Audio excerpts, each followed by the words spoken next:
থাকে সেটেল। উনি বোধহয় ইলেকশন ডিপার্টমেন্টে চাকরি করেন আমেরিকায়, সিটিজেন। তো তো উনি বলতেছেন যে আমি তো শুনি, কত ওয়াজ নসিহত জীবনে শুনছি, তারপরে তোমার তা আমি আপনারটা শোনার পরে ওটাই আমার এখন সঙ্গী হয়ে গেছে। তা আমি এরপরে নানান জনের সাথে যোগাযোগ করলাম, সবার কাছে জিজ্ঞেস করলাম যে ওনারটা শুনছেন, খেয়াল করবো আব্দুল সাত্তার। তো শেষে যাই হোক কে কি বললো, হ্যাঁ শুনছি, হ্যাঁ শুনছি। আমি শেষ পর্যন্ত সজল রোশনকে জিজ্ঞেস করলাম, বলছে উনি কেমন বলেন? হ্যাঁ ভালো বলেন। তারপরে শুধু ভালো বলেন? আপনি একজন রিসার্চার কোরআনের, তা আপনি শুধু ওনার ব্যাপারটা শুধু ভালো বললেন, এক্সিলেন্ট বললেন না, ইউনিক বললেন না? উনি বলে যে আমার মেজাজ খারাপ হয়ে গেছে, আমার দেখো গায়ে কাটা দেয় একদম, বুঝছো? হ্যাঁ, তো বলে যে আপনি একজন কোরআনের রিসার্চার, আপনি ওনারটা এইভাবে শুধুমাত্র বললেন ভালো, মানে বলে এরপর ওকেও আমি ক্লোজ করে দিয়েছি, বন্ধ করে দিয়েছি। আমি ভাইজান, আমি তো আর আমার চিন্তা করি না যে আমি কিরকম বলি, কি হয় না হয়, এটা তো আর আমার দেখার কিছু নাই। আমার সাক্ষী হলো মোস্তাক ভাই, রাজেশ ভাই, যে আমার কোনো উন্নতি হইতেছে কিনা। হ্যাঁ,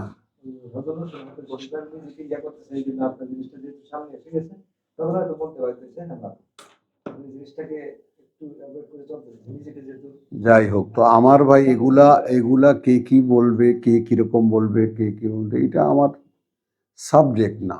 সাবজেক্ট হলো যে কি তীব্র যন্ত্রণা বুকের মধ্যে। আব্দুল সাত্তার, শোনো, যে সত্যিকার অর্থেই তুমি যদি ওই আয়াত বিশ্বাস করো, এক বাকারার 121, জাল্লাদিনা আতাই না হমুল কিতাব, এই কথাটাকে, টার্মটা একটু ভাইজান খেয়াল করবেন, তারা যাদেরকে আমরা কিতাব দিই। এখন আল্লাহ কর্তৃপক্ষ কিতাব দেন, তো এখানে তো কিতাবের তো আমার কোনো পাণ্ডিত্যের কোনো সুযোগ নেই। এই জিনিসটাই ভাই আমি আপনাকে বলছিলাম, এই কথাটা কেউ বিশ্বাস করতে পারে না।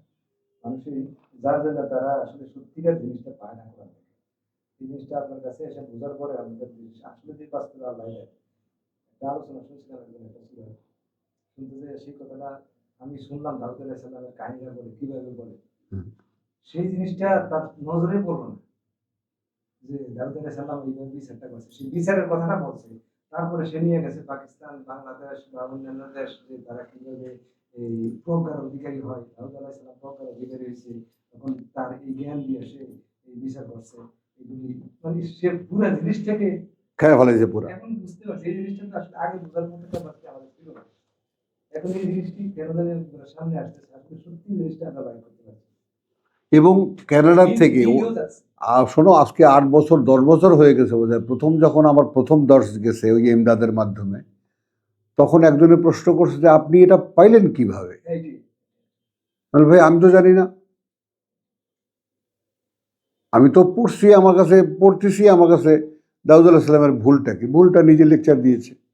তো আমার কাছে তো খুব সহজ মনে হয়েছে, আমি কিন্তু এটা একটা আবিষ্কার, হ্যাঁ এটা আবিষ্কার, এটা দিয়ে এরকম তো কিছু মনে হয়নি আমার কাছে।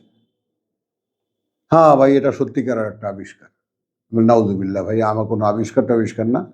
আল্লাহর কাছে চাই, আল্লাহর বান্দারা আসে, তাদেরকে আল্লাহর কিতাব শোনাতে চাই, যা হয় আমি শোনাই, আল্লাহ আমাকে যা দেন আমি তোমার দিই। এইটার ধারাবাহিকতা, তারপরে তোমার এই যে রংপুরের রিনুর জামাইয়ের, তারপরে ওই যে ওনার এই মানুষের এই কথাবার্তাগুলো আমাকে, এই আমার ছেলে খালি সারাদিন খোঁজা, তোমার হয়েছে কি? বাবু এখন আমি এতদিন ভয় পাইনি, এখন ভয় পাইতেছি। এতদিন একটা রিদিমের উপরে আমি ছিলাম, কিন্তু এখন আমি ভয় পাইতেছি, যদি আল্লাহ আমাকে এই কিতাব দিয়ে থাকে আর সেই আমানত যদি পুরোপুরি রক্ষিত না হয়, তাহলে আমি আমার কৈফিয়তটা কি? বলেন, একসময় পাগলের মতো গ্রামে গঞ্জে এখানে সেখানে যে শুনতে চাইছে তার কাছে দৌড়াইছি। 1-2 দিন না, 20 বছর 21 বছর পর্যন্ত গ্রামে গঞ্জে আমি মানে সফর করে বেড়াইছি। তো কোর্সে বসলাম কখন, যে হঠাৎ করে আমার মনে হলো যে একটা ওই ইরান থেকে ফেরার পরে যেটা মার্কাজ দরকার। তো সেই জন্য ইসলাম আহমদ সাহেবের ওখানে গেলাম। তো ওখানে গিয়ে ওনার তো বিশাল ওই যে আপনার আমাদের যে সিলেটের যে আপনার সিমেন্ট কারখানা, তার চিফ ইঞ্জিনিয়ার ওনার বড় ভাই। ওনারা মূলত হরিয়ানার লোক। তো এখানে ওনার ভাই এখানে ওই চাকরিতে আসছেন ইঞ্জিনিয়ারিং। তো তাদের লাহোরে বিশাল তাদের ওনার যে বন্দোবস্ত সে বিশাল। বাড়ির যে পাঞ্জেগানা মসজিদ সেটাই বাইতুল মোকাররমের অর্ধেক। উনি ওই খুঁটি পছন্দ করেন না, এই জন্য এক ছাদের তলায় অন্তত 8 কাতার যাবে। তো সেখানেও থেকে আসলাম 7-8 দিন। তো দেখলাম যে আসলে মানে তো অ্যারেঞ্জটা ওই স্বপ্নটা মনের মধ্যে রয়ে গেছে। তো আমি এই যে আল্লাহ তাআলা আমাদেরকে মনে করো যে দিলেন এই ফ্ল্যাটটা ভাড়া যে পাইলাম পাশেরটা, তো এই জায়গাটার ব্যাপারে তোমরা একটা মানে নিজেরা একটা সবাই হেফাজতের ব্যাপারে নিজেরা খুব সতর্ক হও। কারণ আমি যে কোনো মুহূর্তে কিন্তু এখন আমার সময়ও শেষ, যে কোনো মুহূর্তে এখন ইন্নালিল্লাহ। হ্যাঁ, কথা আমি প্রতিদিনই মৃত্যুর মানে ক্ষণ গুনি, আমার এমনি কোনো নাই। তো এই যে চলে যাবো যে, তো এখন আমি শুধু একটা হতাশা যে ঠিক যেভাবে আল্লাহ আমাকে দিয়েছেন এই ভাবটা কেউ বুঝতে পারলো কিনা যে এটা আল্লাহ দেন, এটা কারো অ্যাচিভমেন্ট না। তো সেই জিনিসটা বুঝতে পারলো কিনা কেউ, এই একটা হতাশা নিয়ে হয়তো দুনিয়া থেকে যেতে হবে আমার। ব্যাস, আমিন, আলহামদুলিল্লাহ। বুঝছো, খুব অস্থির, এত অস্থির যে আমার এখন সময় একেবারেই কাটে না।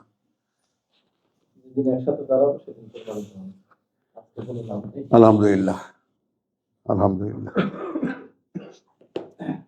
বোঝো না বাবা, মানে জিনিসটা হলো কি, তোমরা তো যাই হোক একটু সহজে পাইছো, আমি তো আর সহজে পাইনি। আমার তাই না, একেবারে একটা একটা করে মানে তিনকা করে কুড়িয়ে আমাকে এই বাসা বানাইতে হয়েছে।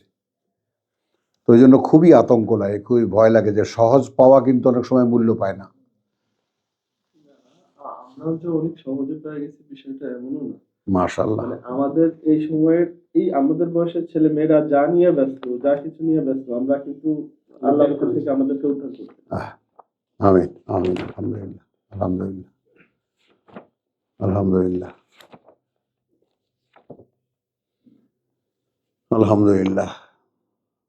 তো এটাই আর কি, যে খুব যত্নবান হও নিজের ব্যাপারে।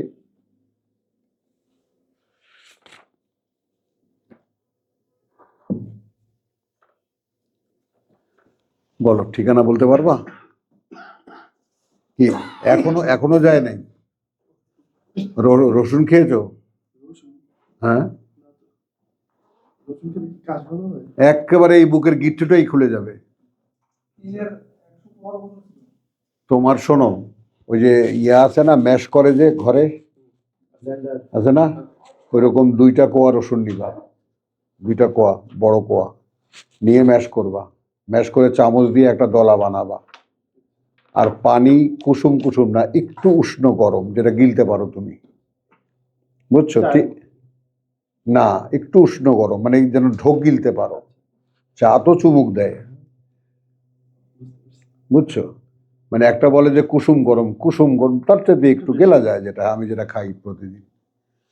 তো এই পানি হাতের কাছে রাখবা। প্রথম তো বমি টমি করে দিতে পারো, কথা বুঝছো তো? ঠিক জিব্বার মাঝখানে রাখবা, চামচের ওই যে রসুনটা ট্যাবলেটের মধ্যে গিলে ফেলবা। কিন্তু মুখেও লাগবে না কোথাও।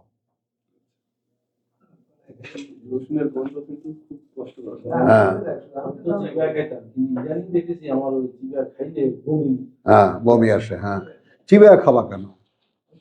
ওই চিবাইয়ের সময় আমিও খেতাম, কিন্তু চিবাইয়া আমি ভাতের সাথে কাঁচামরিচের মতো চিবাইয়ে খেতাম। না, বলি যে আমি খেতাম ওই রকম। তো এখন হ্যাঁ, একদমই যেভাবে বললাম ঠিক আছে, ম্যাশ করে দলা বানায়া, কথা বুঝছো, চামচে নেবা, চামচে নিয়ে মুখে রাখবা, জিব্বার মাথা মুখে রাখবা, পানি দিয়ে গিলে ফেলবা। মুখে টাচও পাবে না, খালি রসুন 2 কোয়া, কিচ্ছু না এর সাথে। একদম তোমার বুকে গিট পড়েছে ওষুধের কারণে, ওষুধ খাইছো না? না আমি ওষুধ খাই না। হ্যাঁ, তাহলে গিট পড়েছে, ওই গিটটা খুলে দেবে না। এগুলো তো নানান ধরনের ভাব আছে, কথা বুঝছো, কিন্তু তোমার ওই যে এটা খুলে দেবে তোমার ইয়াতে, কাশিটা রিল্যাক্স হয়ে যাবে, কফ জমে গেছে, শক্ত হয়ে গেছে।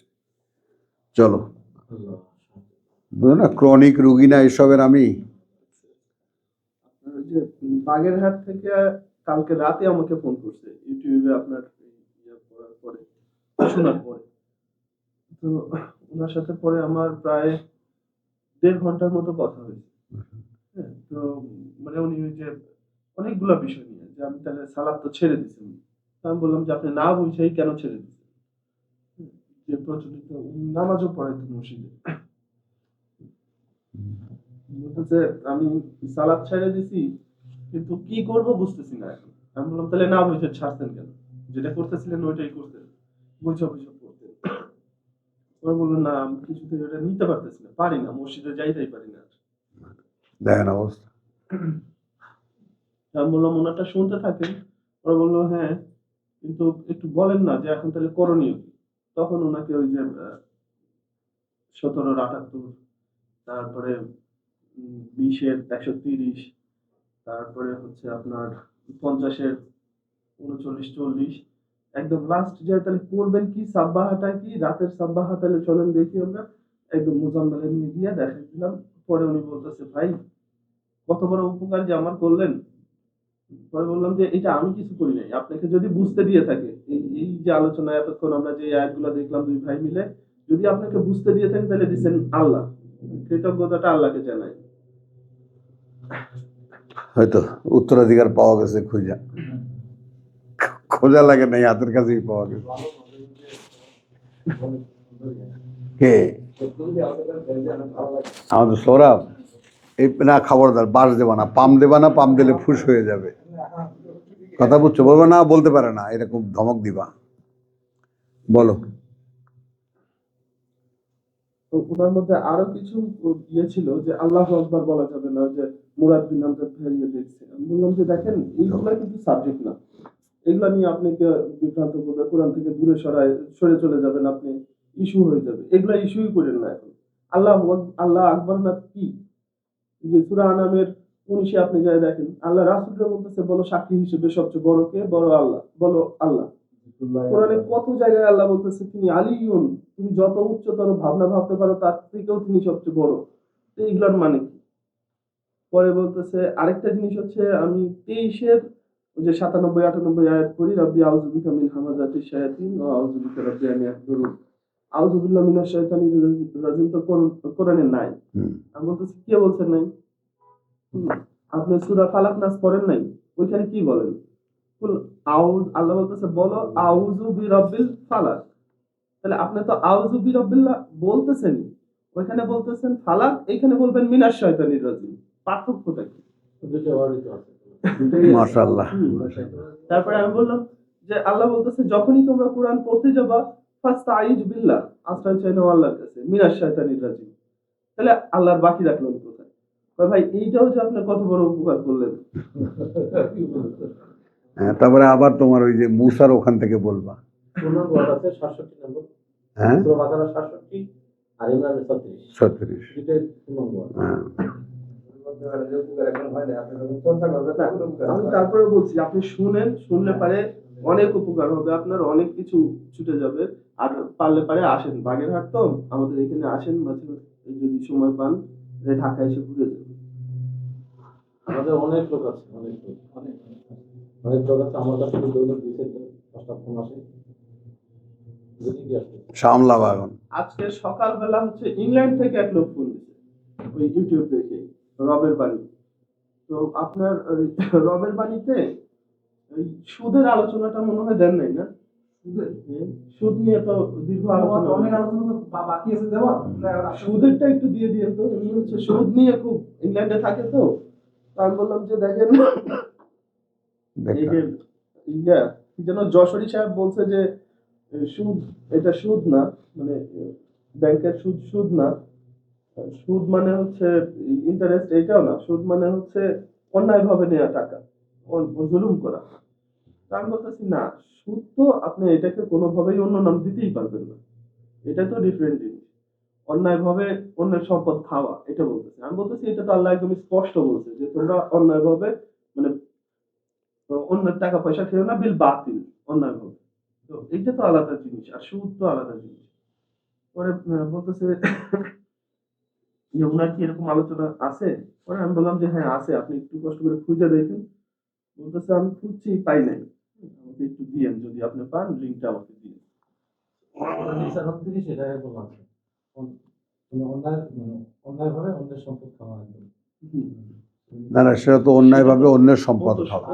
আরে ও খালেসাতান সুদ, কথা বলছে রেবা, দুইটা জিনিস আলাদা করছেন আল্লাহ। রেবা রেবা। পরে ওনার সাথে আমি ওই যে বাকারা 275 থেকে একদম 83 পর্যন্ত পড়ছি। তাই? হ্যাঁ, পড়ার পরে আবার হচ্ছে নিয়ে গেছি যে রুমের যে আয়াতটা, হ্যাঁ হ্যাঁ আমি রুমে গিয়ে বললাম যে এইটা হচ্ছে সুদের ডেফিনেশন। হ্যাঁ চক্রবৃদ্ধি হারে যেটা হ্যাঁ। না, চক্রবৃদ্ধি হারটা আল ইমরানে, আদা আফা মুদা আফা।